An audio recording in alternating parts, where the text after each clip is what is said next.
And that's why I believe in you, because that is the greatest purpose. It's to love. Honest.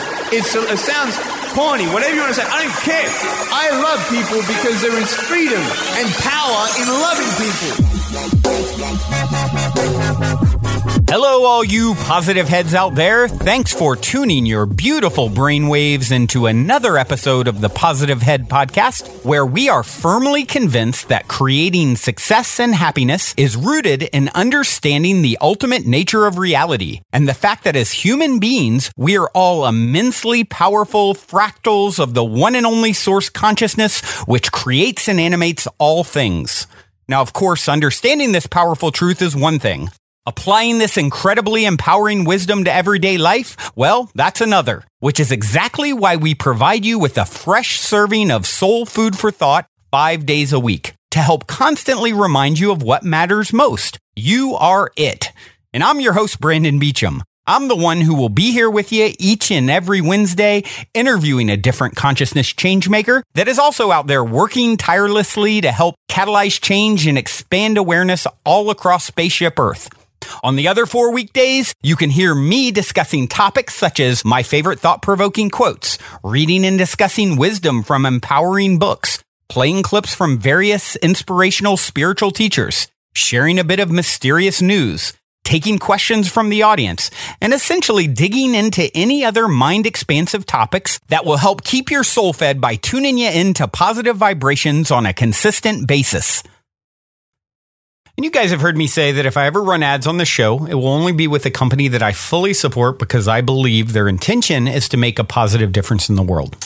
Well, I'm pleased to announce that day has arrived and that this episode of the Positive Head Podcast is being brought to you thanks to the support of Gaia. If you're not familiar, Gaia is the go-to source for streaming consciousness content online. And you can sign up for your first month for only 99 cents at gaia.com/positivehead. That's spelled GAIA.com/positivehead. Check it out. All right, all you positive heads, on this week's interview episode, I am very excited to have Waylon Lewis here with me on the show. Waylon is an author, host of the Walk the Talk show, and founder of the hugely popular Mindful Living web magazine, Elephant Journal. Hey there, Waylon. Welcome to the show, my friend. Brandon, thank you for having me. I'm honored. Thank you for doing this. We've been trying to connect for quite some time, and here we are. It's happening. We're even Facebook live streaming, so that's a first. And I'm excited to dig in. Yeah, likewise. Okay, I always open up with the same question. You're in an elevator. You've got 10 floors to answer.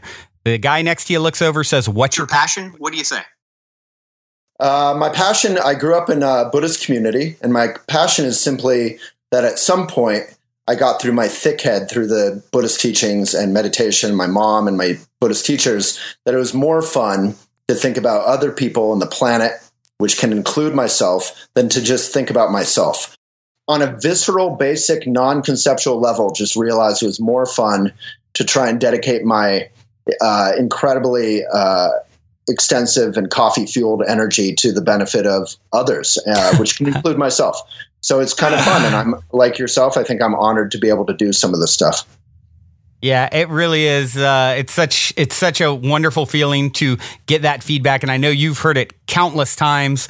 How you've touched someone's life, and of course, these are people who have decided to take the journey to better themselves. And if we can play that small role along the way, it's so rewarding. Well said. Well said. So, who the heck's Waylon Lewis? Give us some background. Well, from a Buddhist point of view, I'm just a bunch of random coincidences, which I know you enjoy. Right. A random synchronicities. Yeah. and at the moment of death, all those coincidences will disperse and become other things. And so I'm nothing much. But from a more earthy point of view, I grew up here in Boulder, Colorado, where I'm talking to you from tonight. It's a beautiful, cool October night, or November now. And My parents were hippies, Buddhist. They met, my dad was from New York, a Jew from New York, very intense, charismatic guy. My mom was very chill and very relaxed from California, waspy family, total opposites. They met with my parents' Buddhist teacher, Trungpa Rinpoche, right in the middle in Jackson, Wyoming. And then I happened, at some point a year or two later. And so I got to grow up in this weird and wonderful Buddhist world, and it kind of shaped who I am. And it took me a long time to really appreciate meditation and appreciate the mission of Buddhism. And I really don't in a funny way, care about Buddhism. I don't care about converting anyone. It's not a religious thing. It's really just helps me be present and enjoy my life, and hopefully be of some service to this beautiful and horrible world. This world is full of so much suffering, and it's also so wonderful and magical. And life is short, and so it's kind of fun to throw myself into it fully. So you are practicing Buddhist currently? Yeah, very much. I wake up and meditate, and without that on a practical level, I don't think I could do anything. I'm nuts. I think we all are on some level. All the best people are, Waylon. I know you figured that out. Yeah. So Buddhism, the meditation stuff just helps me come back to the present moment, and we all know that on a basic level. The present is why people like to ski or skateboard or bike or walk, go for hikes in nature, or make love to someone. Hopefully you're connecting in the present, or good food. All those Instagrammable moments tend to be those moments when you're appreciating something. And right. But instead of Instagramming it from the Buddha said, don't Instagram it, just kind of appreciate it. And he did say that, didn't he? That people never understood that until a few years ago, right? Yeah, it's the lesser-known Buddhist quote. Yeah. So tell me a little bit about your journey with Elephant Journal. I mean, wow, what a adventure that must have been. I'd love to hear how you got started. And yeah. Well, my dad came from a long line of journalists and editors, and my mom came from a long line of English professors and Shakespeare scholars and all that. And so I grew up, like at the age of 8, I took my love of baseball and writing, and I said, I want to be a baseball writer. And by the time I was, 14 or 15, Kerouac had influenced me, and I just wanted to be a writer. And then I went to Boston University for journalism, great journalism school. I decided I wanted to change the world through communication and media, and it's a very easy, powerful way to do it, at least seemingly. Mm-hmm. As you know, it's not all easy, but it's a very powerful. I interviewed Lester Brown years ago, who's an environmental kind of scholar, and he said, with climate change coming, the only hope for the world is education and media. And as we know, media is beset by all kinds of sicknesses, corporate media, and also kind of the leftist, rightist, kind of hate-filled, conspiracy-addled media. So creating media that's independent and mindful and fair and kind and fun became what I wanted to do with my life. And it's been quite a journey. It started off, I walked outside of my little cottage up at Chautauqua in Boulder. Chautauqua is this old-fashioned little, almost like a co-housing community that was built 100 years ago, right beneath Boulder's huge mountains called the Flatirons. And I walked out and I ran into my next door neighbor who was a journalist, and I said, hey, I want to get back into being a journalist. I had been working for Buddhist centers and learning sort of the art of business. So I worked for Shambhala Mountain Center, and I helped develop their curriculum with a lot of famous spiritual teachers and yoga teachers, and I learned business. So I took the business and I took the writing and I combined it. My next door neighbor said, hey, there's this little magazine called Yoga in the Rockies that's starting up. You should check it out. So I went and checked it out, and this guy, Travis, was a great guy, great business guy, but had no idea what he was doing with journalism or with media or a magazine. So I wound up partnering with him to create the first couple issues of Yoga in the Rockies. And he was smarter than me. He very quickly realized that media was going to be a horrible way. Creating a magazine was probably the dumbest possible idea in terms of creating a livelihood that could support a family. And he wanted to start a family with his lovely wife, Allison. We're still all good friends and neighbors. And So he got out, and I was left to kind of. I realized I loved right at it. the beginning. He got out, like, I think right after the first issue, and it was heartbreaking to me because he was the smart guy, so it was really scary for me. Well, you must have done something right, because you're, obviously you've reached a wide audience over. Now, when was this? When did the start date? Yeah, so I started Yoga in the Rockies with Travis in 2002. Okay. It was yoga had just been on the cover of Time magazine. It was suddenly not a weird thing anymore. Yoga was exploding. There were yoga studios and Starbucks, as many yoga studios as there were Starbucks, kind of thing. And suddenly it was hip and it was normal and it was cool. And but I didn't want to publish a magazine on yoga. I don't think even yoga people want to read a magazine just about yoga. Yoga people want to read about yoga, but they also want to read about meditation, or how to have a good family, or how to be, mindful travel, or environmental responsibility, or adventure, or politics from a sort of sane point of view, not a crazy point of view. So I changed the name to Elephant, and we went national as a magazine over the next 4 years. Wow. And I suppose the rest is history, and you've continued to expand, and even now you've expanded into a talk show that you do. How often do you do Walk the Talk? So yeah, that's gone over a whole evolution. So when we were printing the magazine, I would interview, Michael Pollan or Arianna Huffington or Deepak Chopra or whomever, Dr. Andrew Weil, all these great characters, and they would sit on my couch in my little apartment. And I would literally like press play on some old fashioned little tape recorder with the mini tapes. Technology has evolved very quickly. YouTube just was starting to happen, and Facebook barely existed. And I mean, it's nuts. WordPress had just been invented. And so, friends of mine naturally were like, Waylon, you're having Deepak Chopra sit on your couch in your living room. Can I come over? And at first I was like, no. I wanted to protect the intimate aspect, the genuine connection that you have one-on-one. And sure. as you know, is quite an art to do interviews. What you're doing right now is intimate, but it's also public. So it's a very funny balance. But I couldn't say no to these people getting to meet these cool people I was interviewing. Right. They sat I said, okay, you can be in my living room, just sit in the corner and be quiet. And so I did these interviews, and then I realized it was fun with the audience. I realized it was actually they helped me make the interviews more accessible, because I could see when they were bored, or I could see when they were confused, or I could see when they laughed or were crying, or were connecting with the content. So then I took it public, and we started doing I don't know if this is too much information, but I started doing. No, not at all. Okay. So the granular thing is kind of the entrepreneur kind of story. I started doing it in the backyard of a cafe called Trident in Boulder. It's a old Buddhist cafe, and it sold out.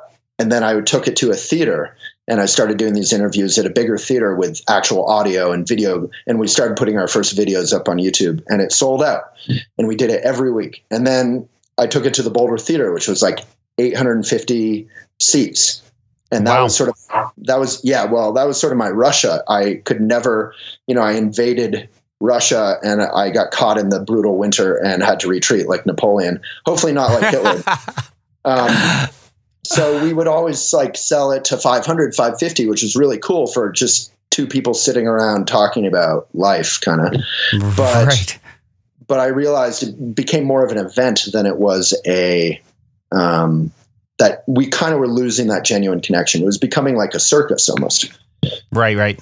So then we started just putting it online, which is more like what you're doing. So we took it to YouTube and now Facebook Live. And I now do Facebook Live 5 times a week at 9 a.m. MST, Mountain Standard. So you're just as crazy as me doing 5 a week. You and I are in crazy company. Yeah, we're in good crazy. Yeah, exactly. Yeah. Very, very So that's what we're doing. And it's super fun. And, like you, it's these comments and the people viewing and listening on audio are the people who make it, when you're tired, you don't know what to talk about or whatever is going on. they're the people who make it worthwhile. And that sounds like a generic, sweet thing to say, but it really is. Like every day, so true. Yeah, you get these comments, and you're just. Today, I had at least one or two comments or questions that they instantly make you want to cry, or they slow down your world. I can be so speedy and so busy with meetings and running around, and then someone asks a question that actually matters to them in their life. Right. And you have that moment. In Buddhism, they would call it.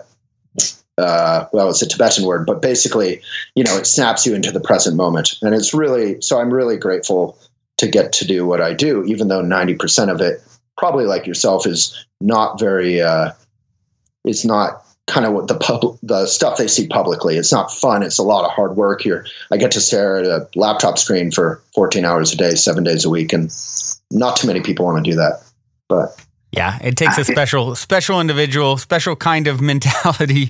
And like you said, it really does fuel when you make that difference or touch someone's life in a way that's beneficial. There's nothing that I've found that is as rewarding as that.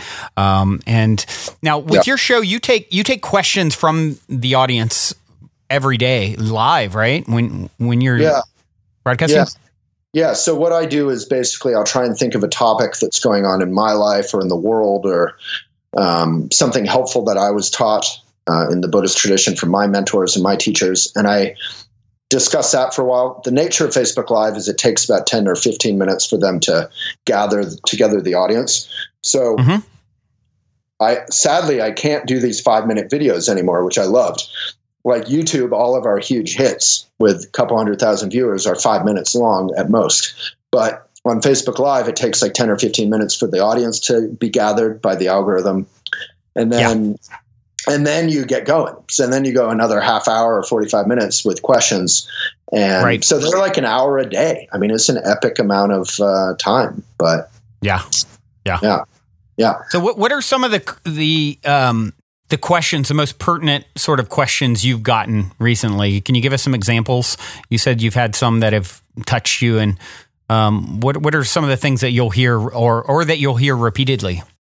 Well, the ones that really stop me are the ones where someone will say, not in a dramatic way, in an incredibly intimate, personal way, they'll say something like, I'm going through a domestic abuse situation.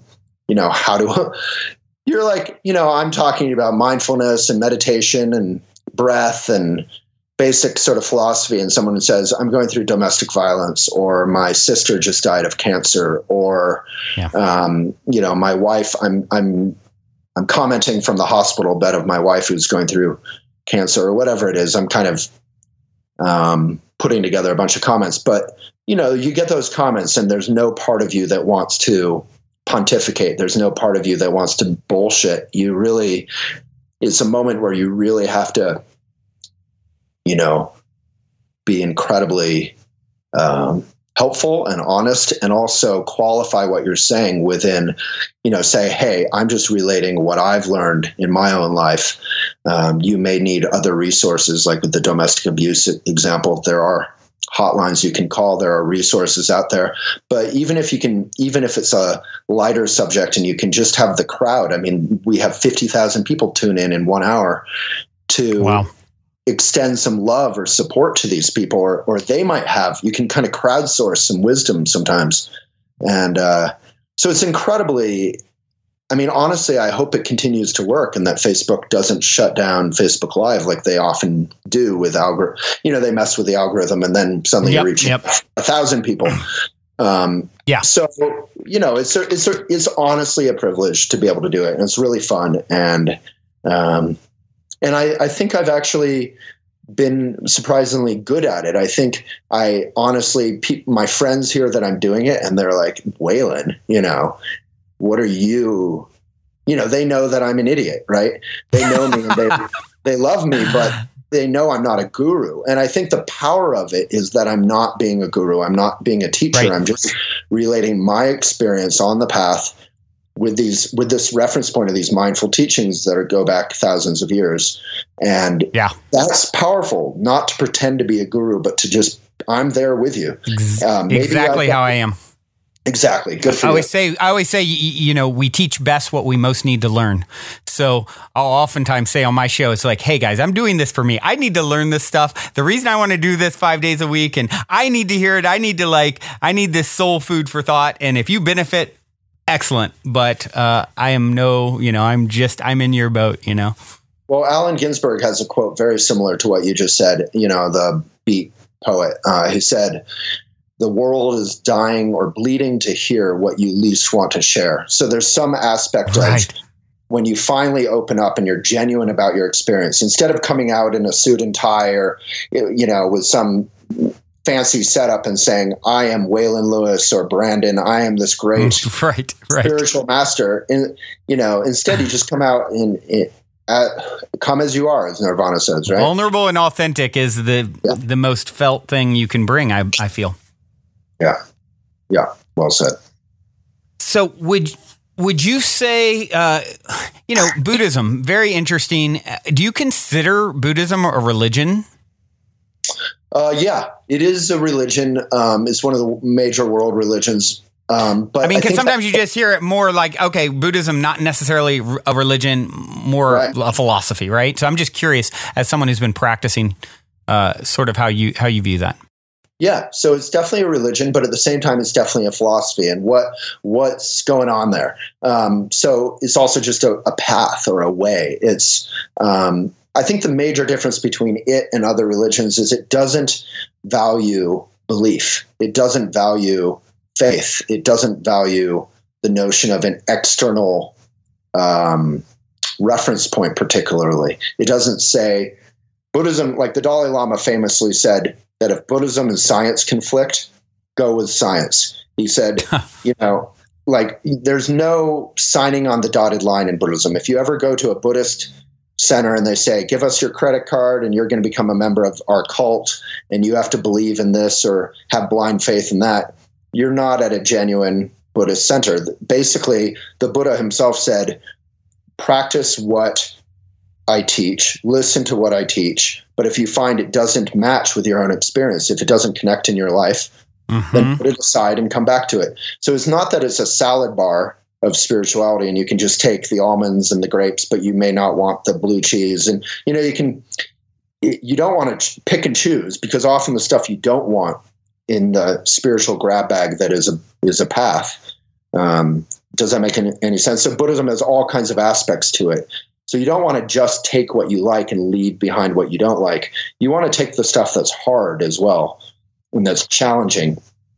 So it's not that it's like a school without walls. You can do whatever you want. It's all good, man. That's me smoking a fake reefer here. But it's like, there is discipline. It's like air guitar, sort of. Exactly. I know. And it's on audio, so I have to explain what I'm doing. But I'm playing air guitar. But Buddhism should be challenging a lot of the most powerful aspects of the spiritual path, or a path. I don't even like the word spiritual, just the path of trying to be a good person who can be good for other people on the planet. Often you need to be challenged and it needs to be hard. I think the main difference is that Buddhism is non-theistic. It's not atheistic. People often say it's atheistic, meaning we do not believe in God. We do not believe in gods. We do not believe in magic. We do not believe in astrology. We do not believe in anything that you can't verify. It's not like that. That's a little uptight. It's non-theistic, meaning we don't believe in any of that. But if any of that turns out to be true, awesome, and we're on board. So it's kind of like, I don't believe in ghosts. But if a ghost walks up to me right now, I'm in a very old house alone and it's kind of dark.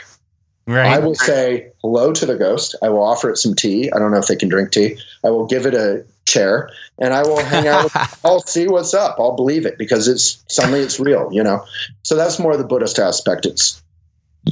The Buddha said there are 6 profound questions that don't matter. One of them is how big is the universe? One is what is, is all these profound questions. And he said they don't matter. Focus right now on being kind to your wife, being kind to your husband, being kind to your roommate, being kind to your dog. Focus right now on how you can be of benefit. Interesting. So, but with Buddhism, there is a belief in reincarnation, correct? Yes and no. I've written some blogs about that. So reincarnation, from Trungpa Rinpoche's point of view, so there's a great quote from Trungpa Rinpoche about reincarnation. He says, "The good news is reincarnation exists and that you will get to be reborn. The bad news is it won't be you." So there's no sense that the ego continues. There's some sense that your karma, in a way, kind of keeps rolling. Mm-hmm. So it's not like Waylon is going to wake up in his next life and he's going to be, some cool soldier. It's not like a video game where you get 9 lives and you can keep having fun. Like, oh my God, I woke up and this time I get to live in Croatia. It's a totally different thing. And it's more just that your karma, positive and negative, continues. So, reincarnation is one of those things, at least in Trungpa was the founder of Shambhala and Naropa University, and he was kind of this wild and crazy, sweet Buddhist teacher. And he didn't emphasize things like reincarnation. He basically said, look, all my students, this was in the 70s and 80s, all my students are fascinated by subjects like reincarnation. And yet they're unwilling to do their dishes. They're unwilling to like pay their rent. They're unwilling to, sit down and meditate, which is really hard sometimes, really boring, Right. They're unwilling to kind of connect with the earth. It's sort of like being a gardener and expecting the carrots to grow magically. Instead, you have to actually get the seeds, you plant them, you water them every day, So that is sort of the Zen notion of Buddhism is before enlightenment, the expression, before enlightenment, you chop wood and carry water. You take life seriously. Everything seems to be what it is. And then after enlightenment, you chop wood and carry water, meaning you just do things fully in the present moment in an ordinary way. Very, very interesting. So, I haven't really, it's funny because I haven't sat down with someone, it's interesting for me to realize right now, I haven't really sat down with anyone that I've interviewed who has been a practicing Buddhist their whole life. Everyone's like sort of been exposed to it to some degree or another. So this is really interesting for me to get the opportunity. And I know for probably listeners, because I feel like it's one of those things people don't really know a lot of dirty details about, right? Yeah. And so happy to answer anything you like. Yeah. I mean, it's really, really interesting for me. So, and hopefully the listeners. But okay. So it seems what I love about it, it's very much focused in being present, right? The present is called the present because it's a gift. I love that, living in the now, power of now kind of thing. And so, I mean, it seems like there's sort of a detachment from anything that's beyond the veil, so to speak. I mean, do you, as a Buddhist, feel like there is a spirit? You have, for example, spirit guides, or there's a higher self. What is your thoughts on that? Yeah, so yes and no. So there's so many delicious contradictions in Buddhism, contradictions that I think are the kind that manifest out of actual understanding instead of sort of armchair philosophy. So, right. So there isn't really a higher self in Buddhism, but there is a quote that kind of touches on that, which is, "You're perfect as you are, Brandon." This is a quote from Suzuki Roshi. "You're perfect as you are." Imagine this cute little wiry, tough Zen teacher who everyone idolizes. I mean, he just pops you in the present moment. So he'd say, "You're perfect as you are, Brandon, but you could use some improvement." Perfectly imperfect. Yeah, exactly. So it's not that you can't progress along a journey and become higher. I mean, what does higher mean? It means just kinder, better, right? More good. But Buddhism actually reverses it. It says you are fundamentally good. There's nothing you need to get away from. And actually, if you just relax, you will completely relax into your own basic goodness. And that's the vulnerability you were talking about before. So it's not that you actually have to improve. You don't have to lose 5 pounds spiritually.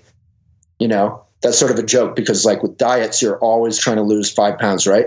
And you never do. Right. You overeat and you undereat and you starve yourself and you overeat. If you just make friends with your little tummy spiritually, then you can say, oh, I actually like myself as I am. And that's the Buddhist notion of Maitri. You make friends with yourself. You know how difficult it can be to go out to dinner by yourself in a restaurant or to go to a movie theater by yourself. That is a sign that you haven't fully yet made friends with yourself, and that is okay. You don't have to condemn yourself for that. Ironically, people are like, God damn it, I haven't made friends with myself. I need to be somewhere else. Yeah. Yeah. I'm such an idiot. So the higher self is really just the fundamental self, which is not a solid thing, but it's your big, beautiful, raw, open, bleeding, red, messy heart. And that heart is inherently kind. So when you see a puppy get kicked, the analogy in Buddhism is if you see a puppy get kicked or some sort of horrible thing like that, you naturally have the instinct, pre-thought of, oh no, I don't want to, I want to help. Children naturally are like that, right? And, then they can learn differently. They can learn that it's fun to be abusive, or, we teach them, society can teach them things that aren't so helpful. And then your other question was about, it was the higher self and what was the spirits kind of. So Buddhism is just curious. Yeah, exactly. Spirit guides or interactions with anything beyond the sort of physical dimension, what your thoughts and feelings are on that. Yeah. So the present moment is basically made up of 3 parts in Buddhism. And if you unify the 3 parts, you are a king or a queen of your own life. So the Chinese symbol for king or ruler or queen is 3 lines with 1 line through the 3, joining the 3. So the top line is the notion of your vision or your mission in life, and that's called heaven. So there actually is a profound connection to this sort of otherworldly, heavenly aspect in life, which can be called drala or the spirits. So when you're hiking a great mountain, you can feel the spirit of that space and that mountain. When you're in Hawaii in a waterfall, you can feel the spirit of the water and of that area. So there's definitely, Buddhism is all about spirits, interestingly, but they're not sort of magic. They're kind of, Trungpa Rinpoche called them ordinary magic.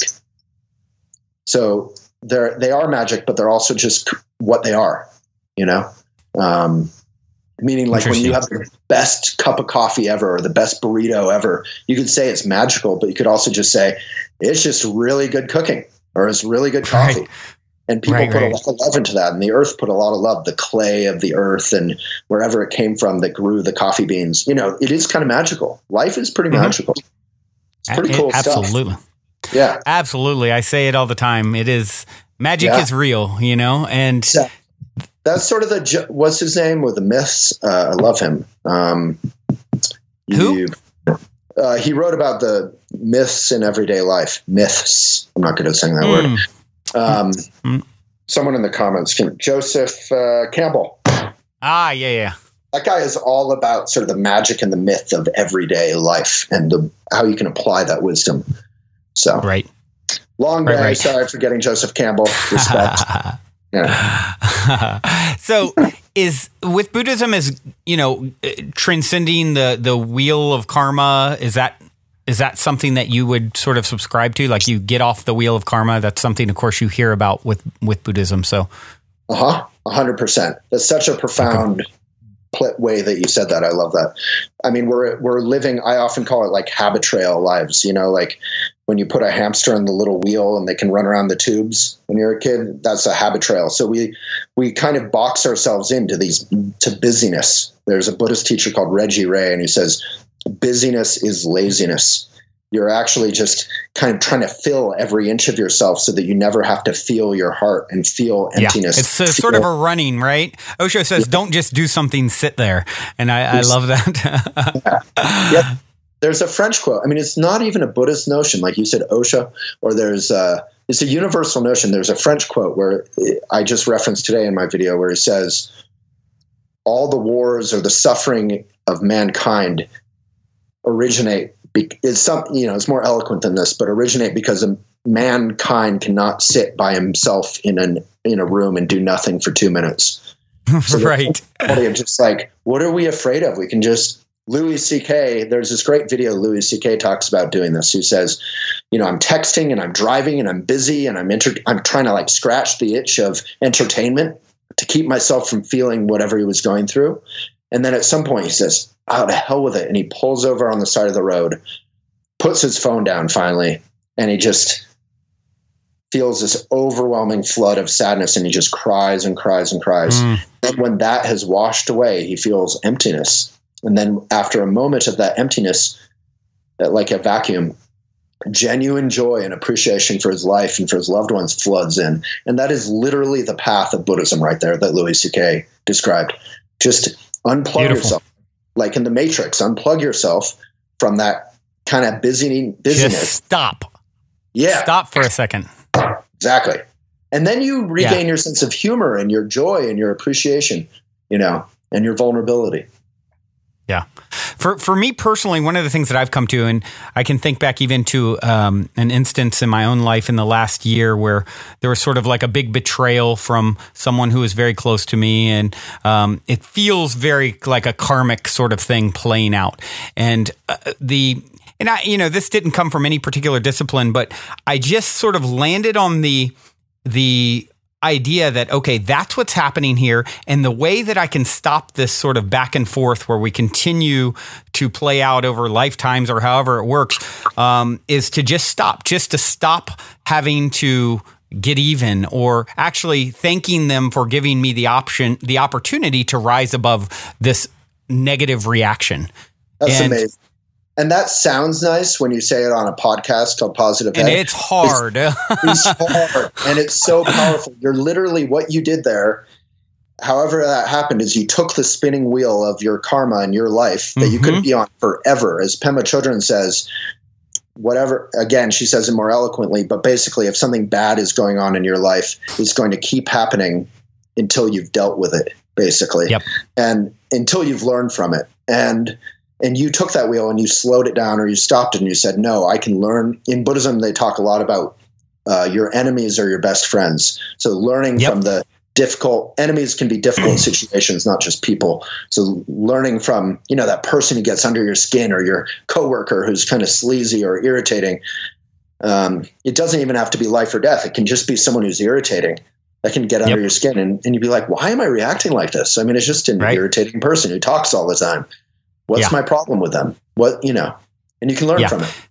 Yeah, I often say there is no out there, and it's a reflection of your internal state. And so, interesting example. So, with my brother, we work together, and going to lunch with him pretty much every day. I've noticed this thing where, so we both went through this sort of betrayal with a business partner in the last year, and it was a longtime friend of 10 years, and just a very, like I said, kind of an ugly thing. For me, I really feel like I leveled up in a sense the way I dealt with it, non-reactive. And I've certainly done more than my share of reacting to people. So I felt really good about that. Whereas he still harbors a lot of anger because of it. And it's like, you can see it still hurting him. And then it's even with like I said, going to lunch with him, I'll notice all of a sudden that he's getting angry on the road. Like people are cutting him off a lot, and there's a lot of like people walking out in front of him, and then he's reacting. And we got into a conversation with it about it today, and I said, Ryan, this doesn't happen to me at all. I don't have any problems on the road. Every day I'm with you, there's these problems on the road and you're reacting. And so it's something that just seeing that a live example of, as I was saying to him, there is no out there. This is a reflection of your internal state, and they are teaching you. So instead of, hey, these people are idiots and they're off and they're wrong, it's like, no, they're actually there to serve you. They're happening for you, not to you, to give you the opportunity to just stop, allow it to be as it is. And if you don't, what's the alternative is a lot of suffering, right? Well said. Yeah, I only bike. I haven't owned a car for almost 10 years now, but when I owned a car, I would be speeding around.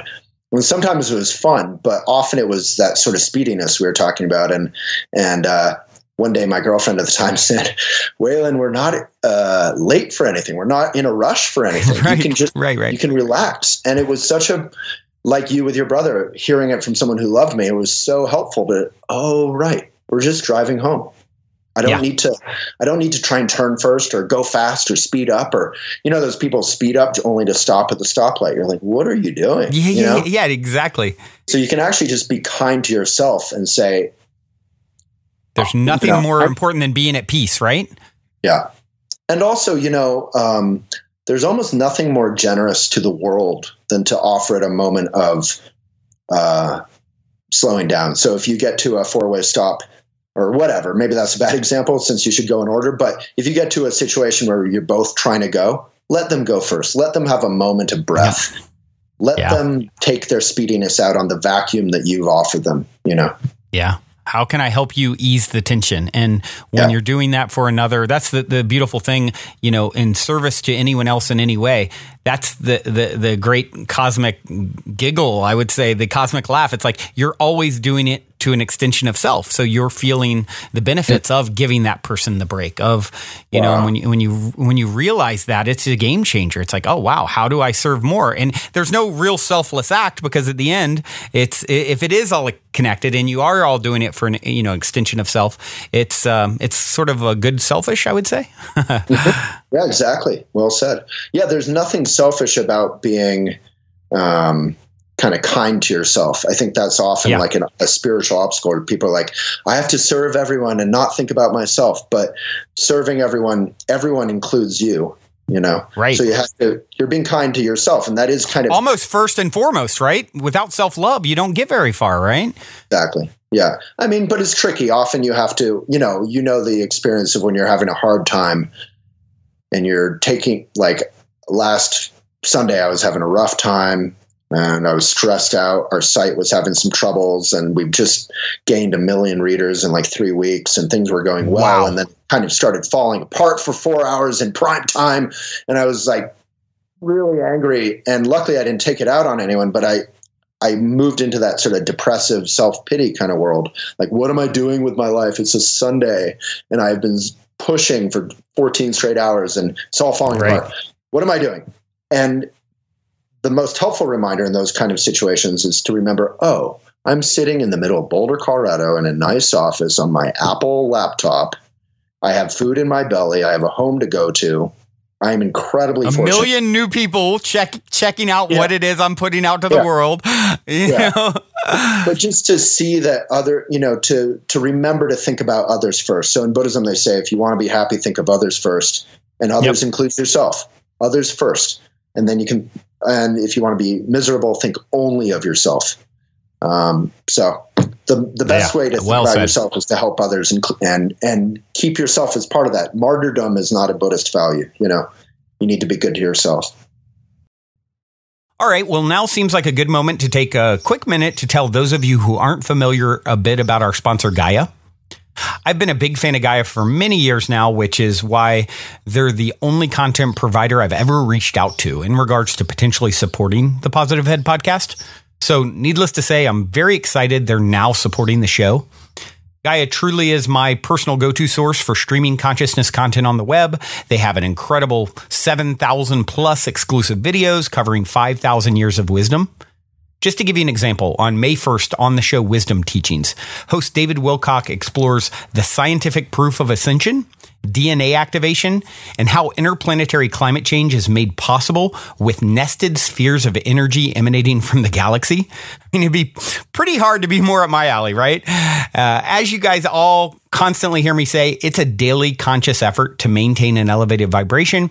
And if you're looking to go deep down the rabbit hole to do so, then Gaia is the best place I know of to do it, period. And you can sign up for your first month for only 99 cents at gaia.com/positivehead. That's spelled GAIA.com/positivehead. Check it out. Yeah, and for those of you listening who aren't familiar with Elephant Journal, maybe you've been under a rock, definitely check out elephantjournal.com. There's so much content there. And of course, as the man overseeing all of this, I'm curious, what are some of the initiatives and things that you're hearing about with your finger on the pulse that you're the most excited about? Well, you mean issues out in the world or things Elephant is trying to do? I'm curious about both. So, okay. Yeah. So issues in the world, I think the number one role for Elephant and hopefully many, many other publications, like yourself, or blogs or newspapers, any kind of media, any kind of communication, Facebook, is to, right now, America and much of the world is tearing itself apart in self-righteousness and in vilifying anyone who disagrees with us. We've all had the experience of unfriending or blocking or being unfriended or blocked by people who disagree with us on Facebook. And right. There's a great show, Black Mirror, that shows the sort of ultimate manifestation of that, where you could, through technology, in, say, 10 years, block people physically from your entire daily life, not just on Facebook, in actual life. And so there's a real, again, like you were saying before, if we can treat our enemies as teachers, we don't need to block the Trump fan on our page. We don't need to, on our Facebook newsfeed, we don't need to block the Hillary fan just because we disagree. We can agree to disagree. And that is, again, Maitri. That's how you make friends with yourself. That's how your brother can make friends with himself and his anger, is to say, you know what, this anger is really warranted, is totally understandable, but at this point is only burning me. And right.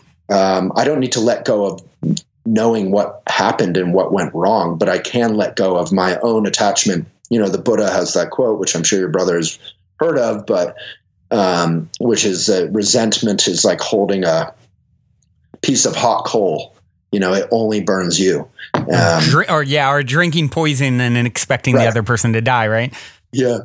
Yeah. And it's, you know, but it's tricky. It's like, you don't want some love or light attitude either. You do need to acknowledge that maybe you've been wronged or that things went wrong, and you can acknowledge that stuff. And then you can kind of say, what am I going to do now? Yeah. Let's start fresh. So I think media is feeding the fires of hatred and of objectification and of prejudice, and Facebook, I think, plays a major role in kind of siloizing people, putting people in different silos, like a farm silo, putting people in different silos. We used to have this huge, 3 major media networks, which maybe that was imperfect, but the great thing about that is we were all looking at the same journalistic facts, and maybe there wasn't enough diversity there, but we were all basically on the same page, and we could disagree within that. But now there's almost no moderate middle. Right. People love Bernie, they love Trump, they love Hillary, whatever they love. They hate everyone else. And I'm talking about that because the election is in a couple of days, but that applies to every aspect of our lives. I mean, one of the most violent reactions to any blog I ever put up was a blog from a scientific point of view saying that 99% of gluten-free food that is available out there is bad for you. And the reaction, you can imagine the reaction from our readers. You destroyed someone's whole world, right? Yeah. And it's really great to be gluten-free if you want to be gluten-free, and it's great to be gluten-free, particularly if you're celiac. But the products that companies are creating to take advantage of that fad, to make money off of you, they were just creating a lot of processed, plastic packaged, non-organic, heavy sugar stuff. And so that was the point of the article. But the hatred our own readers had for that article, it was almost comic, because it's not about the election, it's about our diet. And we had the same reaction. We blogged about too much juicing is actually bad for you, or too much kale that can actually be bad. Right. I've heard the kale thing. Yeah. We're so attached to whatever we love. Like your brother probably loved the business or the success of the business. So whatever we love can turn to hate so quickly because of our attachment. And yeah, well said. Tough. Yeah, but it's also understandable. It's not that that's bad. It's just we have to, again and again, like in meditation practice, just come back to the present moment again and again. And then, so for Elephant as a business, we're basically, a year ago, we were at 23, 25, even 30 to 35 million readers a month. Now that's incredible. A year ago. I mean, that was putting us really at the bottom of the first tier size-wise of media nationally. And then this year, we're down to 6 million, 7 million, 8 million. So we've dropped by 2/3 or 3/4. And that's because of one thing, because of Facebook tweaked its algorithm to reduce organic reach, which is where people can read your articles naturally if they like that kind of stuff. Yeah. And they paid reach. And nothing's evil about Facebook for doing that. It's a company, they want to make lots of money. But so what we're basically working on is creating I call it the ecosystem. We're just creating a system where independent-minded, mindful readers can support independent-minded, mindful writers who can then support independent, mindful media like yourself and like Elephant, and basically create our own mission-driven, not corporate profits-driven social network within Elephant. And so that's going to come. The first iteration of that will be live in January, hopefully. We think actually January 1st. So we'll see. And I'm very excited about that, because then we can kind of build our success on our own land instead of kind of building it on Facebook's land. Yeah, that always seems to be a problem ultimately when you're under someone else's umbrella, or what you're doing is living within, playing in their sandbox, so to speak. It's just a matter of time till they change the rules or cause issues, right? Yeah, and Facebook has been an amazing partner overall, but their mission is not to aligned with your own, foment moderate dialogue or to support independent media. Their mission is to be Facebook, Yeah. So your book, Things I'd Like to Do With You, is inspired by a post you made that went viral. All about love, right? Yeah. So I'm 42 now, and I've been a workaholic for many years. You're 42. Yeah. When is your birthday? Look at that. July 16th. Oh my gosh. Okay. So you are, what is that? You're 10 days older than me. Wow. I'm July 28th. My whole family's in that July week. You're almost in my birthday week. My brother's the 19th, mom the 24th, me and my dad the 28th. And then I have a lot of synchronicity with 28, like 10 levels deep. It would take a while to explain it, but so you're almost in my birthday week and year. Yeah. That's cool. We need to have a group party. Yeah, exactly. Yeah. So I wrote this, I think when I was 39 mostly, and I was approaching 40, and I was thinking, what kind of relationship, I love dating. I love being single. I love being alone. I'm pretty comfortable with loneliness. The idea of an unending relationship with one person forever is both delicious and enticing, and also really intimidating. And I've seen it go wrong. With you. Yeah. So I've seen it go wrong for many, many people, and I've also seen good examples where people are still delighted and wake up with admiration and delight in their partner, and it's a best friendship with a little icing on the cake of sexiness that doesn't seem to get old somehow. And in some ways only gets deeper and more intimate the longer they're together. So I wrote this book basically, again, not from the point of view of authority, but the point of view of, authority in what I know, which is being single, being alone, and dating, and what kind of relationship could I possibly commit to. So I just kind of reflected on all the relationships in my life and the ones I was going through live as I wrote it. I wrote new chapters based on, sometimes it would take a long time to come out with a new chapter because I either was dating someone and I would talk about different sort of lessons within that that I went through. So, it was I love to write. It was the first time I really got to write kind of poetically, and I got to explore the other thing I brought into it, which I think hopefully makes it valuable other than my own genuine personal experience, which is the kind of writing I loved with Kerouac, was bringing in the Buddhist advice on relationships and bringing in all these great quotes from all the sort of great lovers in history. So I brought in a lot of quotes and a lot of Buddhist wisdom on mindful relationships. And Buddhism has a very different idea of what a relationship should look like and what it's for than the Christian notion, which is great and I respect it. It's all good. But the Buddhist notion is very different. So I kind of wrote about that. And I know you're more right than me. So I wrote one entry about it after a first date with this lady, and I was just inspired, and it was titled "Things I Would Like to Do With You in the Woods." And I wrote it, and it had by far the best reaction of anything I'd ever written. It was like 100% positive, which if you know the internet, that's like seeing a double rainbow. Like what? Yeah, right. Internet loves to criticize anything. You could literally put up a photo of, a puppy, and 20% of people would find something bad to say. So, right. So I was like, wow, I guess a lot of people are trying to contemplate this and figure out what kind of commitment they could possibly commit to from a mindful point of view. And I wound up just writing a whole book, and then we published it in a very eco manner. We printed only 20 blocks away on plastic free. Almost all books are now plastic coated, which is pretty toxic for us and environment, and makes them non-compostable ever. And so we printed a very eco-responsible book, and it's quite beautiful. I love it. And and it's done really well. And we've marketed it independently, which is also an interesting book story. We haven't gone through major distributors because they give you cents on the dollar, as you know, and anyway, you're kind of, again, playing on someone else's turf, like the Facebook analogy. Right. Yeah. Very interesting.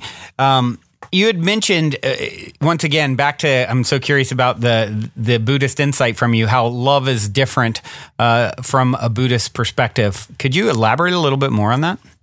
Yeah. Well, there's a quote in the book, I think from Khalil Gibran, who is not but so it's, again, a universal notion. It's that the quote goes, "But let there be spaces in our togetherness." So the basic of Buddhism is that you're not, like the Christian notion is that two flames become one, two hearts become one.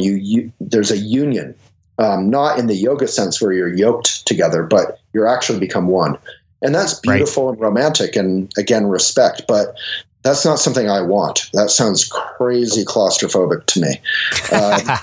The union I want is more like a dance where there's a little bit of play and space, and you can feel one another. Kind of like the experience of riding a horse or dancing. There's a play to it, and space is actually part of the relationship.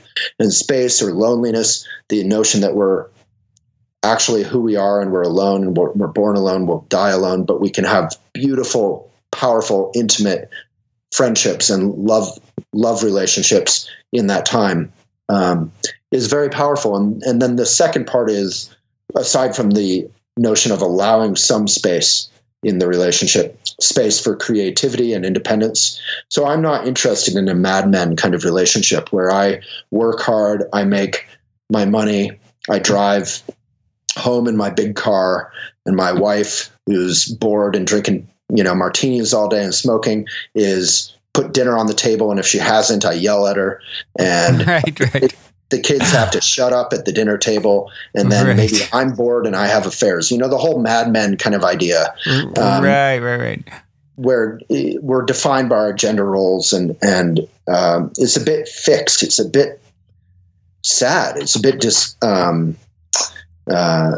no one is truly fulfilled there.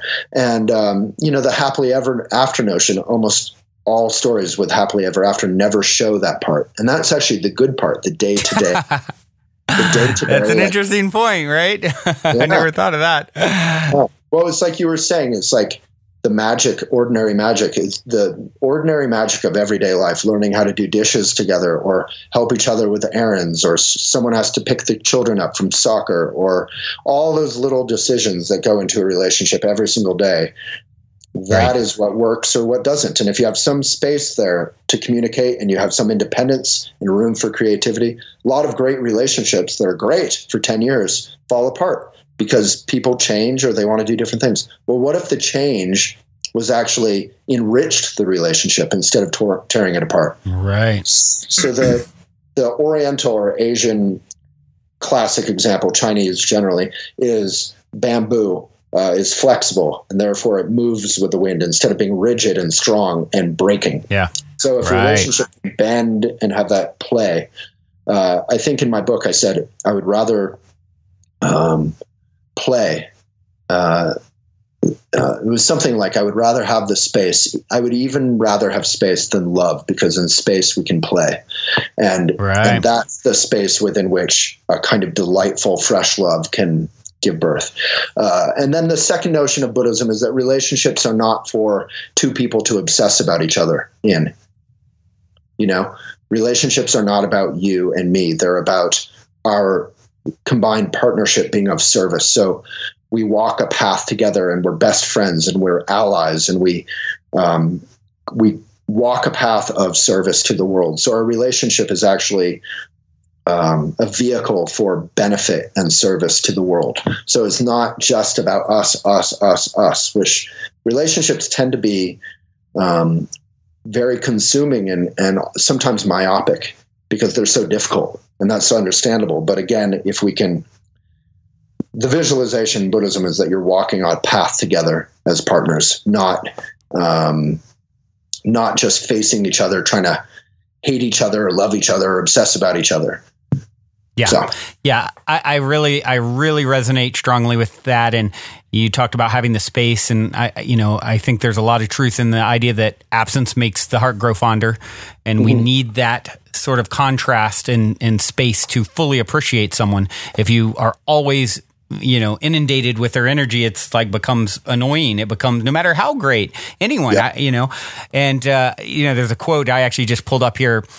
Speaking of Osho again, Osho said, "I love because my love is not dependent on the object of love.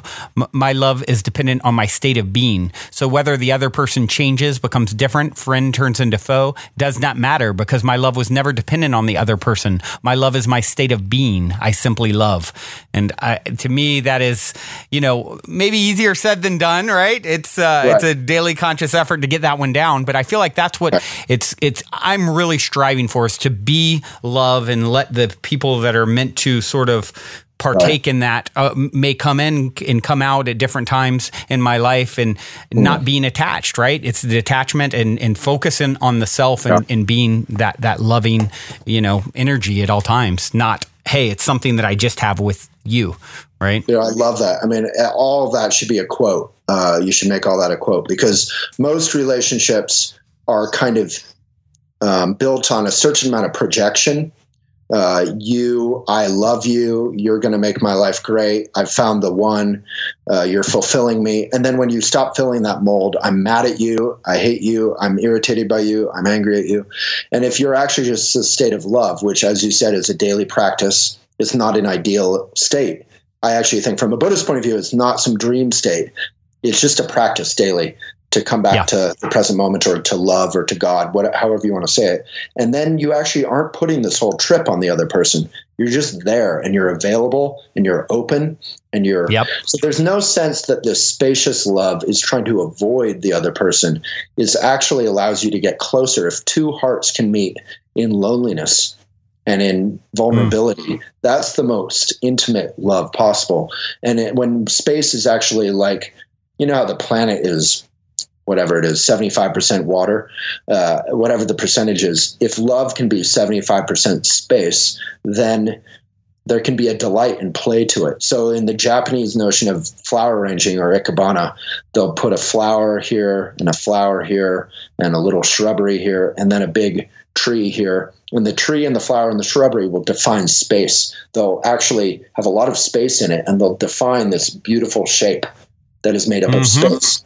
And that actually, the space is considered to be the arrangement. The Western flower arranging, which is great, is often all flowers. Like if you go to a big stuffing it in, it's like all solid everything. It's just like with music. You hear the music is the space between the notes, and then you'll hear these songs that are just packed with so many layers of things, and there's no breathing to it.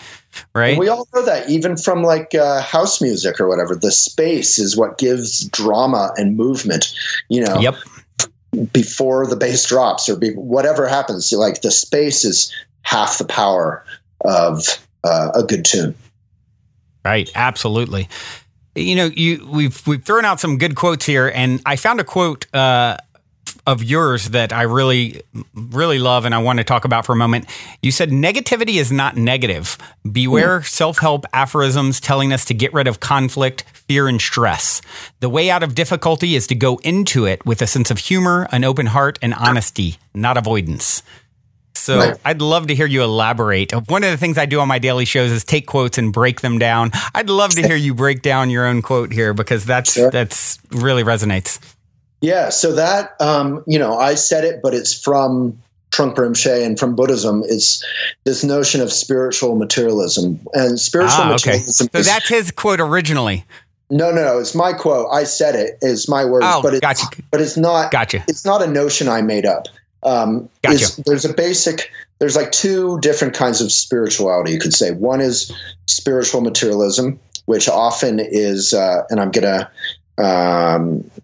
probably offend some people, but it's what we call positivity, which is, I want the law of attraction. I want to keep positive stuff flowing toward me. I want to be positive, but the reason I'm being positive is to get positive stuff flowing back. And if there's toxic people, or negative people or negative thoughts, I want to get that away from me. And then not holistic. It's just looking at the one half of the equation and not taking into account that you need the contrast. It's a part of the story, right? Yeah, I mean, I call it gated community spirituality, where you're basically like, I want everything good inside of the gate, and I want my Whole Foods and my Starbucks. But if my coffee at Starbucks is cold, then I'm irritated, and I want that outside of the gate. So any kind of, you expect this sort of perfect life, like what was it, Stepford Wives? You remember that movie or the book? Right. They get this fake cocaine smile on their face, and they just want to kill you. And the opposite is, so that's spiritual materialism. And there's nothing wrong with being positive, to be clear. Being positive is fantastic. And the law of attraction is true in the sense that if you're being kind and you're being good, that people will generally react to you in that way. Like your example with your brother, the opposite is also true. If you're irritated and angry, you'll create more drama, or klesha is the Buddhist term, in your life, conflicting emotions. But the fundamental difference is that you're not trying to get away from fear or from difficulty or from irritation or from challenge or from negativity even. The Buddhist notion of fearlessness is that it's not that you don't know the name of fear, like the Vikings say, I don't even know the name of fear. And it's this sort of macho, like, I will destroy, loot, pillage, rape. I am buff and tough, and I will crush your skull. It's not this macho fearlessness. The Buddhist fearlessness, the warrior, is that you can look right in the heart of fear, and you can smile at it, and you can you can be sad. Like if you're sad, what if you and I are good friends and you're going through a tough time and you're angry and you're bitter and you're crying and you're depressed? If I'm kind of spiritual materialisming on you, maybe I don't want to be around you because you might be contagious. You might infect me with your neurosis. But as we know, if we love one another and we're good friends, I naturally am empathetic. So empathy is the second path, which is what my quote described there, which is when there's irritation or someone irritating in your life, you can be kind. And that kindness is not weakness. You're strong in your kindness. Absolutely. There's also a Buddhist notion of idiot compassion. You don't want to be compassionate in a way that's bad for them, or that's bad for you. You want to be compassionate in a skillful. Yeah. You want to be compassionate in a skillful way. So that quote is basically just saying, you can breathe through difficult moments on a very simple level, like in yoga class, when you're breathing through a tough posture, you can clench up and you can try and get away from the difficulty of that posture, and that won't help. Or you can breathe through it and you'll get through it. Yeah.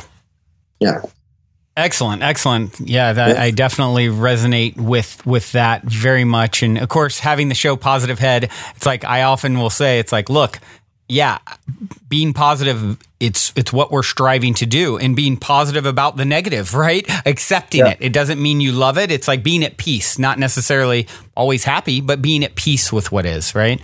Well, that quote, life is 10% what happens to you and 90% how you react to it. So when negative stuff happens to you, that's okay. The problem is, because that's part of life, right? If you're trying to have a perfect life, well, welcome to suffering and being stressed out, because you're never going to have a perfect life. I think of Jack Sparrow. The problem is not the problem. The problem is your attitude about the problem. Exactly. So when the negative stuff happens, if you can have a sense of bravery and empathy and courage and kindness and breathing through it and peace, then you're good to go. Then you can be fearless. You're like, I have the tools to handle this. You're yelling at me. I had an experience last year. I hope it's not embarrassing for him, but I had an experience last year where my dad was angry at me, and he yelled at me in front of my entire staff in my office. And oh, wow. For whatever reason, I was in a good state of mind. I don't know what was going on. I love my dad. I wasn't intimidated by him yelling at me, and I just loved him, you know? And I just knew he was frustrated and embarrassed, and he was just taking it out on me because he loves me and I'm there for him, you know? And I honestly was totally okay with the entire experience. And I am not always that way, but that was a moment where you had that moment of clarity where you're like fully seeing it for what it is, and from a perspective that's elevated, I suppose. Yeah, well, I just had the experience of in that moment, I didn't retreat. I wasn't afraid. And I also, therefore, didn't objectify him as a bad person or my enemy. I just saw him being in pain and frustrated. And you know what? I'm in pain and frustrated sometimes. And it's all good, man. You know, I love you, Dad.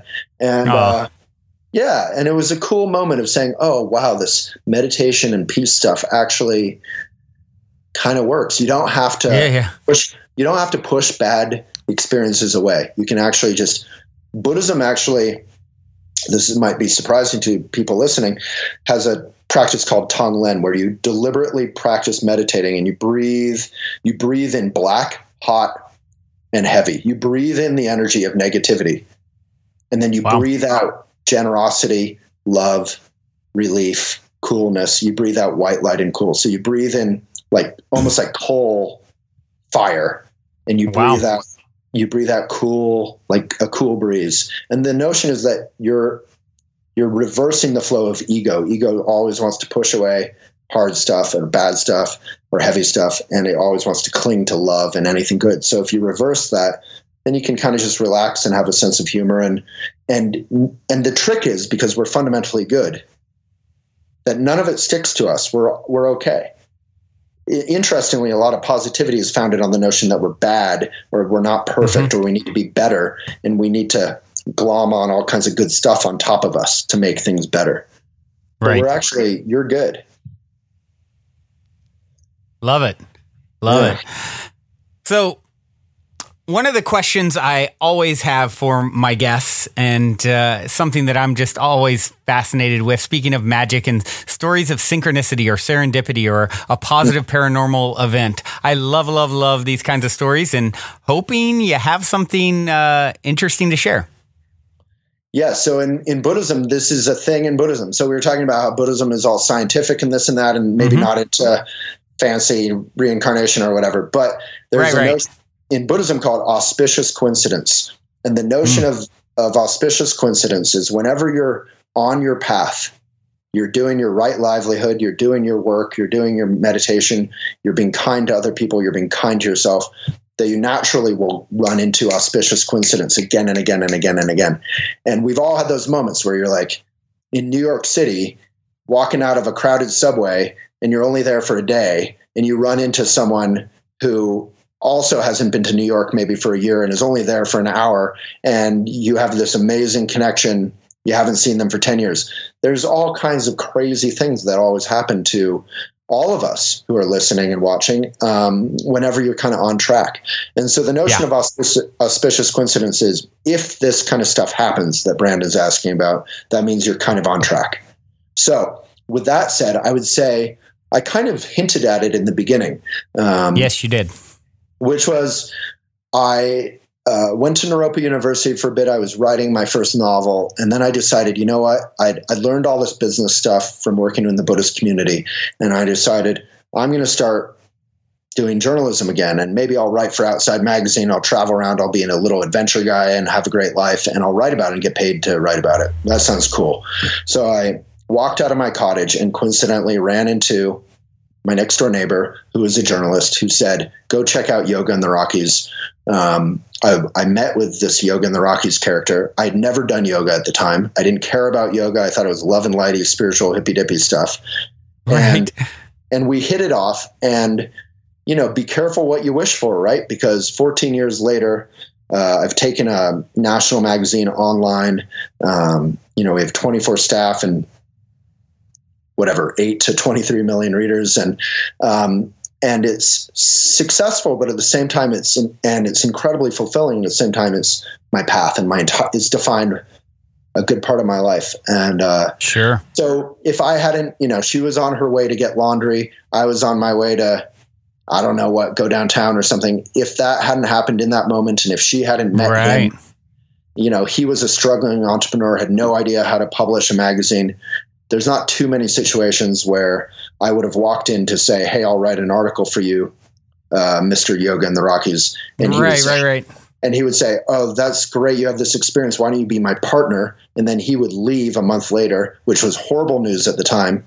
And then I would take it all on and expand it. So it's not exactly one moment, but the Buddhist notion of impermanence is the knot of eternity, which is like the Gaelic symbol of the knot. And the notion is that all things are interconnected. And if you can just start flowing or surfing the present moment, then you'll start flowing with the connection of all things. And then good things, auspicious things will just coincidentally happen all the time. And it's pretty great stuff. And the difference between that and missing out on all of that is just being present. So when you walk down the street, we've all had the experience of walking down the street. We see a good friend we haven't seen for a month, but he or she is looking down on their phone while they're walking, and they don't see you. And you decide, you know what, I'm not going to interrupt them. They're kind of out of it, or they're focusing on their work, and maybe we'll say hi in 6 months from now. And so they missed out, and you missed out on that natural coming together. You almost came together kind of magically to connect, and whatever would come from that. I mean, 90% of Elephant has come together from random meetings. Apparently random. Yeah. Yeah, apparently random, right. Auspicious coincidence. So just be awake for that stuff. And, if you take nothing else away from this, maybe just walk around without staring at your phone a little more. Absolutely. Well, Waylon, this has been absolutely fascinating to connect with you. It's been a while coming and well worth the wait. I so appreciate you taking the time to come on the show. And it's also been really fun to do it, have the Facebook live feed going as we record. So both ends. Hope all of you listening have enjoyed it. And I do have one last question. I always open with the same question, end with the same question. 60 seconds or less. What is the meaning of life according to Waylon Lewis? Well, I would refer to the immortal and sweetheart Robin Williams in Dead Poets Society, who reminded us of the words of Emerson and Thoreau and say that life is short. And what are you going to do? What is your verse going to be? What is your verse that you're going to contribute to humanity? So when I was a little kid, I read the Encyclopedia Britannica, which most kids don't even know these days. And I remember. And I said, we're 42, of course. So exactly. I saw that, super famous, amazing people who changed the world got like little paragraphs in this huge, not even book, huge, shelf of books. And I said, it's my goal to have a little paragraph in the huge row of books. And hopefully that paragraph isn't about me conquering or me being an egotist or getting my way and pushing people around. Hopefully my paragraph is taking the Buddhist lessons about kindness and empathy and courage and being present and the actual tools within that are practical that anyone can do. They're not just philosophical, and sharing that with millions and millions of people. And if I can do that, I will live and die happy. Well, I would say that you are achieving that as we speak. and a raging success. And it's an honor and a privilege to connect with you. Thank you so much, Waylon. I look forward to continuing to follow your amazing story and connect again sometime down the road or in person. I'm sure it's not if, but when. Well, we'll have to have a joint birthday party sometime. Yes, that is going to happen. Yeah. Well, Brandon, it's a huge honor, and thank you for making it happen. Yeah, thank you, my friend. Until next time. And everyone who's maybe on Facebook Live, check out if Lindsay can re-add the Positive Head group and Positive Head Facebook page, and check out all your. So you've done a whole bunch of podcasts, right? What are some of your? Yeah. I have like 250 at this point, or counting 280. And so, you can check out if you just search the Positive Head podcast. Our Facebook page is positivehead.com. Of course, our website is positivehead.com. And then we have a Facebook group of listeners that's Positive Heads, with an S. So awesome. Well, thank you, Brandon. All right. Thank you, my friend. All right. Good man. Well, everyone, that concludes this week's interview episode. If you have enjoyed this positive download from our hearts and minds to yours, please take a minute, give us a rating or review on iTunes, since iTunes is the holy grail of all things podcasting. Your good reviews help us to reach more listeners. Also, we would be extremely appreciative if you would tell your friends and family about the show. Our sincere intent with the Positive Head podcast is to spread positivity to the world because we're selfish, quite honestly. I say that jokingly, but really only halfway joking. I'm referring to the good kind of selfish based on the knowing that we all get what we give in this life, because when we give, we're actually always giving to extensions of self, since we're all really one in the same consciousness, just in different bodies. So if you want to be a good selfish along with us by helping to spread the positivity, by all means, please proceed to shout about the Positive Head podcast from your rooftop. Otherwise, as you continue on your fabulous journey in this 3D reality, be sure to remember this. As long as you ain't dead, you're already positive ahead. Journey well, everyone, and thank you for being.